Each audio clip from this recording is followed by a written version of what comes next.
ವಿಜಯಪುರ ಲೋಕಸಭೆ ಸದಸ್ಯರಾದಂಥ ರಮೇಶ್ ಜಿಗಜಿಣಿ ಸಾಹೇಬ್ ನಮಸ್ಕರಿಸಿ, ಇದೇ ರೀತಿ ವಿಜಯನ ಪಾಂಡ್ಗೆ ನಮಸ್ಕರಿಸಿ, ಸೋಮನಗೌಡರಿಗೆ ನಮಸ್ಕರಿಸಿ, ಅರುಣ್ ಶಾಪರ್ನಾಗ್ ನಮಸ್ಕರಿಸಿ, ಅಪ್ಪಣ್ಣ ನಮಸ್ಕರಿಸಿ, ಅದೇ ರೀತಿ ಸುರೇಶ್ ಗೌಡ ಬಿರಾದ, ಕಾಸುಗೌಡರು, ಕೋಟೇಶ್ವರಿಗೆ, ಅದೇ ರೀತಿ ಸಂಜು ಅಣ್ಣರಿಗೆ ಎಲ್ಲರಿಗೂ ನಮಸ್ಕರಿಸಿ, ಇವತ್ತಿನ ಪತ್ರಿಕಾಗೋಷ್ಠಿಯನ್ನು ಕರೆದ ಉದ್ದೇಶ ಕಾಂಗ್ರೆಸ್ ಸರ್ಕಾರದ 2 ವರ್ಷದ ಅವಧಿಯಲ್ಲಿ ಕಾಂಗ್ರೆಸ್ ಸರ್ಕಾರ ಮಾಡಿದ ಸಾಧನೆ, ಬರೀ ಸಾಧನೆ ಅನ್ನಕ್ಕಾಗೋದಿಲ್ಲ, ಮಹಾಸಾಧನೆಯನ್ನು ಮಾಡಿದಂಥ ಏನು ಸಾಧನೆ ಅಂದರೆ ಬೆಲೆ ಏರಿಕೆನೇ ಮಹಾಸಾಧನೆ. ಅವರು ಈ ಬೆಲೆ ಏರಿಕೆಯಿಂದ ಬಡವರಿಗೆ ಬರೆ ಹೇಳ್ತಕ್ಕಂಥ ಕೆಲಸ ಮಾಡಿತ್ತು.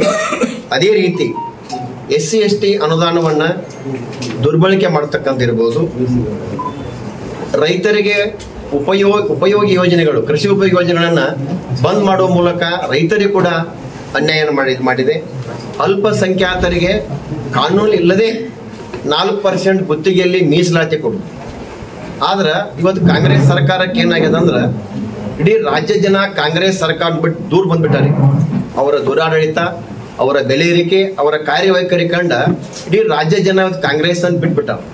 ಅವ್ರಿಗೆ ಮುಂದೆ ಚುನಾವಣೆ ಭಯ. ಅವರಿಗೆ ಏನದ ಅಂದ್ರೆ ಅಲ್ಪಸಂಖ್ಯಾತರಿಗೆ ಇಟ್ಕೊಂಡು ಅಂತಕ್ಕಂಥ ಒಂದು ವಿಚಾರ ಇಟ್ಕೊಂಡು ಅಲ್ಪಸಂಖ್ಯಾತರಿಗೆ 4% ಮೀಸಲಾತಿಯನ್ನು ಘೋಷಣೆ ಮಾಡ್ತಾರೆ. ಆದ್ರೆ ರಾಜ್ಯದಲ್ಲಿ ಕಾಮಗಾರಿಗಳೇ ಇಲ್ಲ. ಗುತ್ತಿಗೆದಾರರು ರಾಜ್ಯವನ್ನು ಬಿಟ್ಟು ಬೇರೆ ರಾಜ್ಯಕ್ಕೆ ಕೆಲಸ ಮಾಡ್ಲಿಕ್ಕೆ ಹೋಗ್ತಾ ಇದ್ದಾರೆ. ಟೆಂಡರ್ ಕರೆದಂತ ಕಾಮಗಾರಿಗಳು 0. ಆದ್ರೆ ಅಲ್ಪಸಂಖ್ಯಾತ 4% ಎಲ್ಲಿ ಕೊಡ್ತೀರಿ? ಕಾಮಗಾರಿಗಳಿಲ್ಲ. ಅಂದ್ರೆ ಅಲ್ಪಸಂಖ್ಯಾತರಿಗೆ ಮೂಗಿಗೆ ತುಪ್ಪ ಬರಿಸಿ ರಾಜಕಾರಣ ಮಾಡಕ್ಕಾಗಿ ಇದು ಘೋಷಣೆ. ಅವರಿಗೂ ಕೂಡ ಇದು ಉಪಯೋಗ ಇಲ್ಲ ಅಂತಕ್ಕಂಥ ಯೋಜನೆ. ಇದ್ರ ವಿರುದ್ಧ ಇವತ್ತು ನಮ್ಮ ಭಾರತೀಯ ಜನತಾ ಪಕ್ಷದ ರಾಜ್ಯಾಧ್ಯಕ್ಷರಾದಂಥ ಯುವ ಶಕ್ತಿಯಾಗಿ ಇವತ್ತು ಕಾಂಗ್ರೆಸ್ ಸರ್ಕಾರದ ವಿರುದ್ಧ ಹೋರಾಟ ಹಮ್ಮಿಕೊಂಡು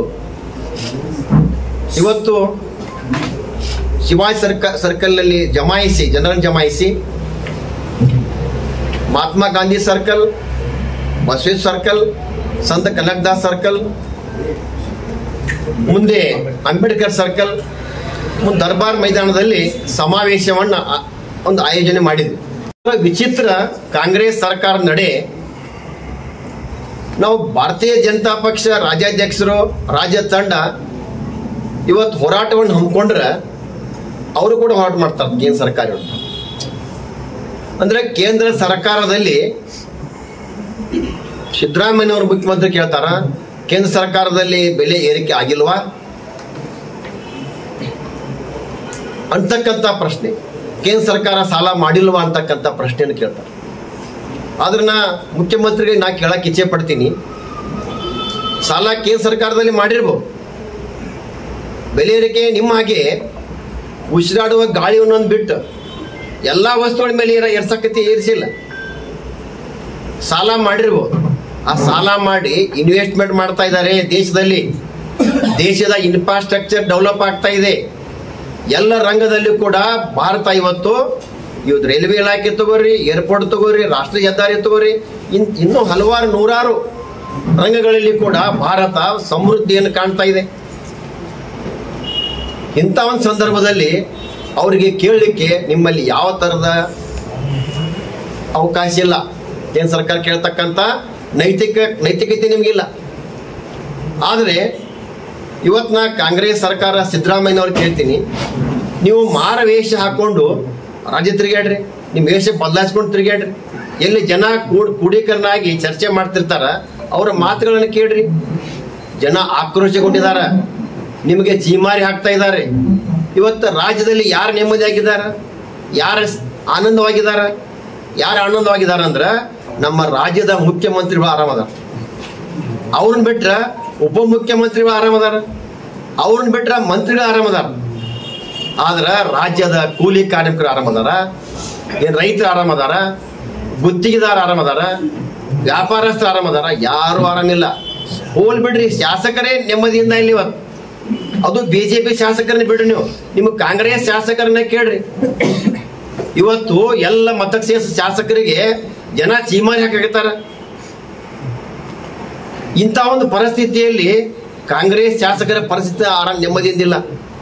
ನೀವು ಕೆಲವೊಂದು, ನಾನು ಬಿಜಾಪುರ ಜಿಲ್ಲೆಯ ಜಿಲ್ಲಾಧ್ಯಕ್ಷನಾಗಿ ಬಿಜಾಪುರದಲ್ಲಿ ಸಿದ್ದೇಶ್ವರ ಆಶ್ರಮ ನಡೆದಾಡುವ ದೇವರು, ಸಿದ್ದೇಶ್ವರ ಆಶ್ರಮ ಸುತ್ತಮುತ್ತ ಬಡಾವಣೆ ತಿರುಗಾಡ್ರಿ, ಬಹಳಷ್ಟು ಜನ ಆಶ್ರಮ ಸುತ್ತ ಇರ್ಬೇಕಂತ ಅಲ್ಲಿ ವಾತಾವರಣ ಚಲೋ ಇರ್ತೈತಿಂದ ಅಲ್ಲಿ ಬಹಳಷ್ಟು ಮನೆ ಕಟ್ಟಿ ನೆಮ್ಮದಿಯಾಗಿರ್ಬೇಕಂದ್ರ ಮನಿ ಬಾಗ್ಲ ತೆಗೆದು ಹೊರಗೆ ರೋಡ್ ನೋಡ್ಬಿಟ್ರ 40 ವರ್ಷದಿಂದ ಏನು ಹಳ್ಳಿ ಒಳಗೆ ಇದ್ದೀವಿ ಆ ವಾತಾವರಣ ನಮ್ಮ ಐಶ್ವರ್ಯ ನಗರ, ಆನಂದ್ ನಗರ್, ಆಶ್ರಮ ಸುತ್ತಲ್ಲ ಬಡಾವಣೆ ಹೆಂಗೆ ಕಾಣಕತ್ತೈತಿ.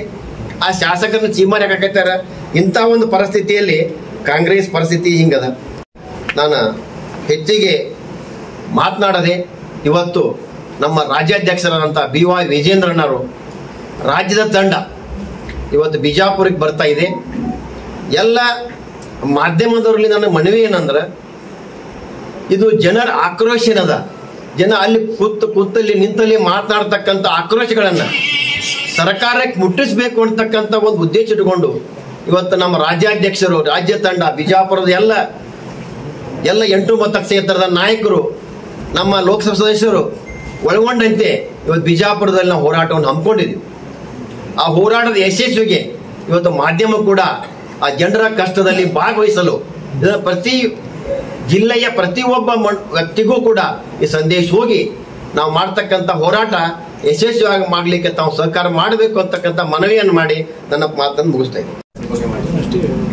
ಸರ್, ಇವತ್ತು ರಾಜ್ಯ ನಾಯಕರ ತಂಡದ ಒಂದು ಇವತ್ತು ಯಾದಿ ಬರ್ತಾ ಇದೆ, ಅದು ನಾನು ನಂತರ ಹೇಳ್ತೀನಿ. ಆದರೆ ಇಲ್ಲಿ ನನ್ನ ಅಂದಾಜು ಒಂದು 10,000 ಮೇಲ್ಪಟ್ಟು ಜನ ನಮ್ಮಲ್ಲಿ ಸ್ವಇಚ್ಛೆಯಿಂದ ಕೊಡ್ತಕ್ಕಂಥ ವ್ಯವಸ್ಥೆ ಆಗಿದೆ. 4 ಗಂಟೆಗೆ ಪ್ರಾರಂಭ ಆದಂಥ ಪಾದಯಾತ್ರೆ ಶಿವಾಜಿ ಸರ್ಕಲ್ನಲ್ಲಿ ಪ್ರಾರಂಭವಾಗಿ 4 ಗಂಟೆಯಿಂದ ಅದು ಕ್ರೀಡಾಂಗಣವರೆಗೆ ದರ್ಬಾರ್ ಗ್ರೌಂಡ್ವರೆಗೆ ಹೋಗಿ ಅಲ್ಲಿ ಸಮಾವೇಶವನ್ನು ನಾವು ಆಯೋಜನೆ ಮಾಡ್ತಾ ಇದ್ದೀವಿ. 17 ಏಪ್ರಿಲ್ 2025. ಸರ್, ಹಿಂದೆ ಯಡಿಯೂರಪ್ಪ ಅವರು ಫಾಲೋವರ್ಸ್ ಎಲ್ಲರೂ ಪರಿವರ್ತನಾ ರ್ಯಾಲಿನ ಅಡ್ಡಿ ಮಾಡಿದ್ರು. ಯಾಕಂದ್ರೆ ಯತ್ನಾಳನ್ನ ಒಳಗೆ ತಗೊಳ್ರಿ, ಅವ್ರಿಗೆ ಟಿಕೆಟ್ ಕೊಡ್ರಿ ಅಂತ ಹೇಳಿ. ಈಗಲೂ ಕೂಡ ಯತ್ನಾಳ್ ಹೊರಗದಾರೆ, ಮತ್ತದೇ ಬಿಸಿ ತಟ್ಟಂತ ವಿಜಯ. ಬಿಜಾಪುರ ಜನ ಬಹಳ ಶಾಂತಿ ಪ್ರಿಯರು, ಅವ್ರು ಬಹಳ ವಿಚಾರವಾದಿಗಳದಾರ. ಅಂತ ಕೆಲಸಕ್ಕೆ ಯಾವ ವ್ಯಕ್ತಿನೂ ಕೈ ಹಾಕತಕ್ಕಂಥ ನಂಬಿಕೆ ನನಗೆ.